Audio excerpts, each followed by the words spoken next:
Hey, I'm Di McQueen, licensed clinical social worker, family and addiction expert. I'm here with Dr. Brian Jackson, my longtime cohort who specializes in the field of addiction. Welcome to Healing Families Shattered by Addiction. Di and I have worked with addicts, alcoholics, and their families for over 30 years combined. Our podcast and coaching programs focus on families who have a loved one suffering from addiction. Our experience has been that this disease affects families as much, if not more, than the addict or alcoholic. Is your world spinning out of control? Are you codependent? Are you experiencing worry, loss of sleep, and difficulty concentrating? If so, you're in the right place. Brian and I have both personally lived it, learned it, and now we're going to teach you tools and techniques on how to get your life back that you thought was shattered by addiction. Okay, let's dive in.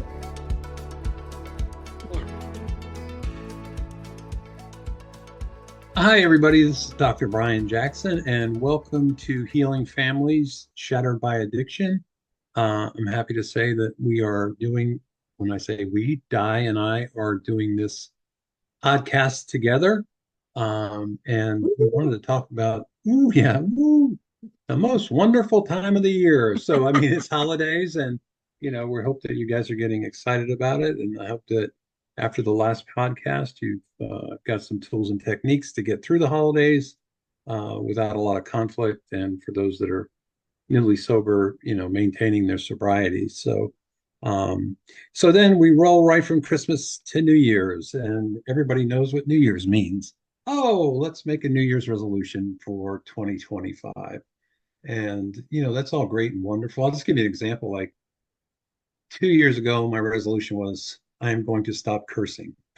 And 3 weeks in, I was doing it. So I was very upset with myself that I hadn't stuck to my resolution, and we'll hear from people, oh, I'm going to lose, my resolution is to lose 20 pounds by March. And it doesn't happen. And then therefore, I think we get disappointed with ourselves, and then we just poo-poo it and move on, or surrender to the fact that, it's not going to get done. But over the last couple of years, Di and I have, well, I guess not the last couple of years, because It's been a lot of years now. Yeah. I came up with Well, that. yeah, It's a great I mean, for idea. you, but I still have made some resolutions, and I've stopped doing it for Right.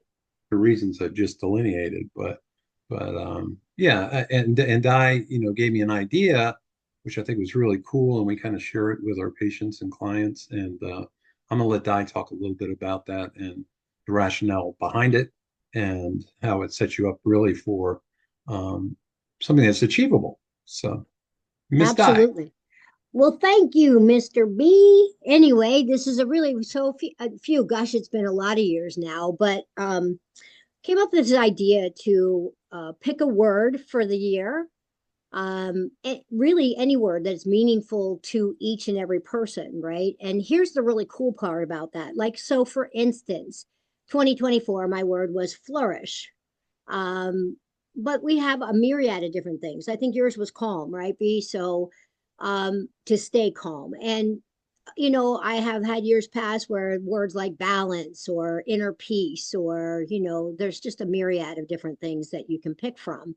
But those are just examples. But what's cool about it is it's something that, once a month or once every couple months or whatever, you can check in on. You can design goals around it. Um, we're always of the belief that slow and steady wins the race. So, there's a correction that can occur if I'm not doing what I think I want to do around it. Who can I talk to maybe give me some additional ideas, and help me kind of, check in with myself. So there's not a failure, because and especially in recovery, failure is one of those things that really sets up our self-esteem as being really bad, right? Like, and then becoming, I am bad. And instead, this is where we get to set up for success, which is small wins, and there's always a way to recorrect. If I'm finding like I get 6 weeks into this and we do a check, how's your word coming, which is something we do. And they go, oh, well, I started off really good, but I kind of fell off the wagon here. Okay, well, as anything, right? If we're driving from Florida to California, we break down in Georgia, we don't have to go all the way back to Florida to fix it, right? We go, okay, so let me do a kind of a recheck, make myself re-accountable for, and we continue on our journey.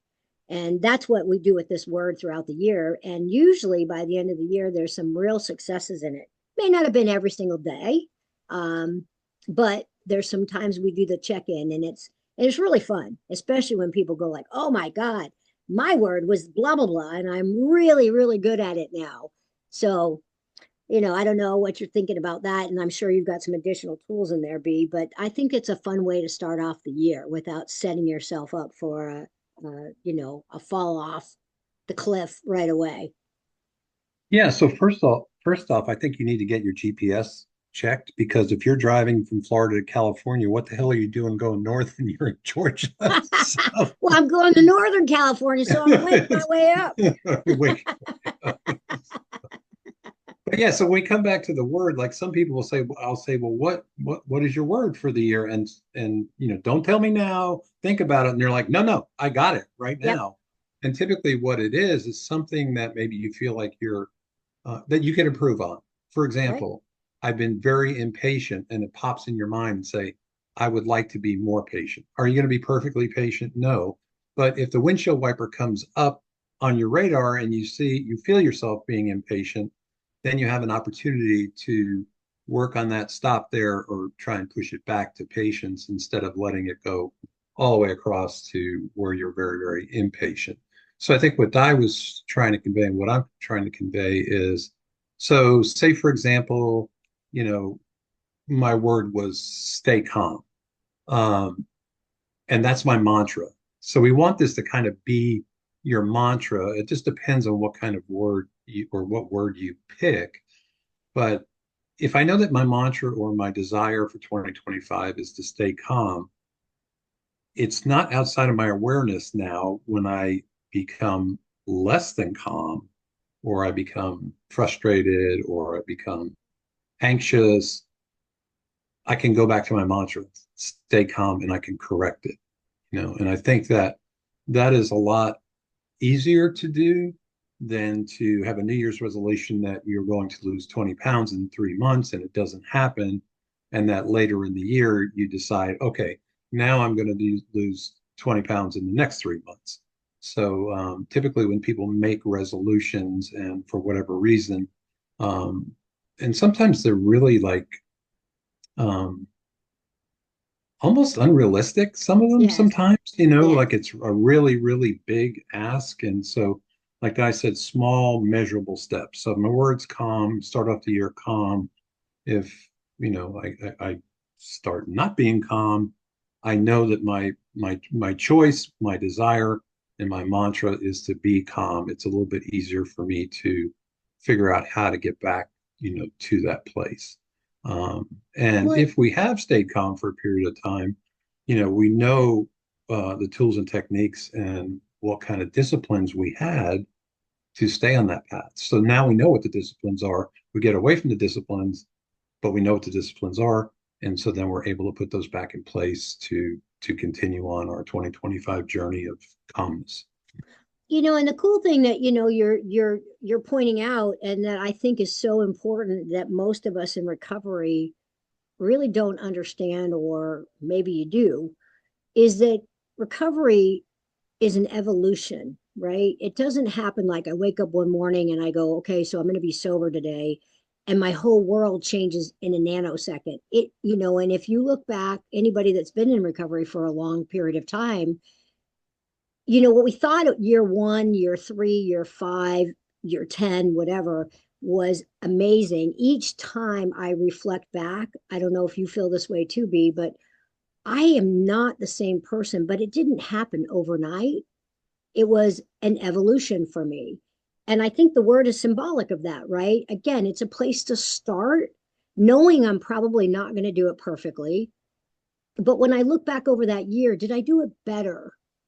What were my wins? Yeah, okay, there's some things that I still could improve upon, but that's part of the life game and the evolution of how we do this differently. I don't think we ever do it perfectly, but I certainly think when I look back over the year, when I look back, I get tools, I get new tools, I try things, and I can see some improvement, right? Maybe next year I'm still working on that as well, but I added in, and I may be able to talk to a friend about it, my counselor, my mentor, my sponsor, my group, whomever, and some of the things that they've done to help learn how to quote unquote stay calm, right? And there's where I begin to evolve.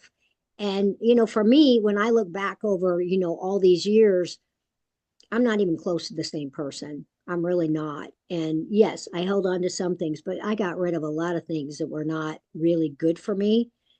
But it was one step at a time. It wasn't like, oh, I woke up one morning and, the sprinkle dust came upon me and boom, I am cured. It doesn't work like that. So at least it did not for me. And I always wish I could, I wish I could be that person, right? The leprechaun. And I got my rainbow, but there's been no pot of gold for me. In the sense life has been a pot of gold, but it's been a learning experience, and it took time for me to go like, I see it. It really is gold. But it didn't start off like that for me. Yeah, so again, like you said, it doesn't happen overnight. And our literature that we read, says progress, not perfection. And I think, a lot of times we see with people who are in recovery, they're impatient. They want things to be completely different and better right away. But if you can give yourself a pat on the back and some grace and pick up some of the nuggets along the way where you are improving, your relationships, you're feeling better physically, your relationships with your family is better. Or for family members, your relationships with each other, is better, or you're taking care of yourself, or, a lot of work people will say that balance is their word because they're aware that their work life balance is out of whack. And typically it's out of whack to the workplace where they're neglecting themselves physically and, personally in terms of mind, body, and spirit. So again, and back, I'm kind of getting in the weeds here. We've talked about this, and I have talked about this most recently, several times. That people will say, "Oh, he's got an alcohol problem or he's got a drug problem." Well, the alcohol and the drugs were a solution to something else. So that's kind of and then that became the second problem. But what was the primary problem? Because we were self-medicating. In my case, it was anxiety, and alcohol calmed my anxiety, but then the alcohol became a problem. So now we take the alcohol away. And so back maybe to my word of calmness, we start to work on the anxiety and how do we do that? And so if we can tap that down, we're going to be a lot more comfortable in our own skin. So that's not to say that everything's going to be cured overnight, but we are aware of things that maybe we would like to do better. And so when picking your word for 2025, like I said, there's some people go, oh, I got it right away. And there are other people that will say, I need to think about this, which is fine because whatever your word is your word. But I think that's a lot easier to hold in your head and be in your conscious mind as you move into 2025. And it's a desire for you. Remember that, not a desire or a word for somebody else. Absolutely. Just the reminder that, Brian and I tend to try to like simple solutions, because as addicts and alcoholics, we can complicate the shit out of anything. So I go simple, right? A word. Because I always get that, and I'm sure you do too, B. Well, wait a minute. I've got three.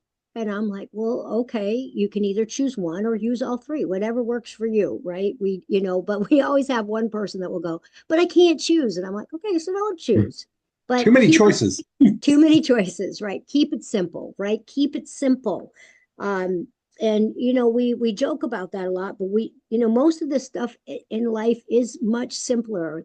We like to complicate things, and our minds are active, and they go. We've got that overactive mind, overthinking mind. Keep it simple for yourselves, and this is a very simple exercise to try to go like starting off the new year so that you have a real win right up front without a lot of pressure.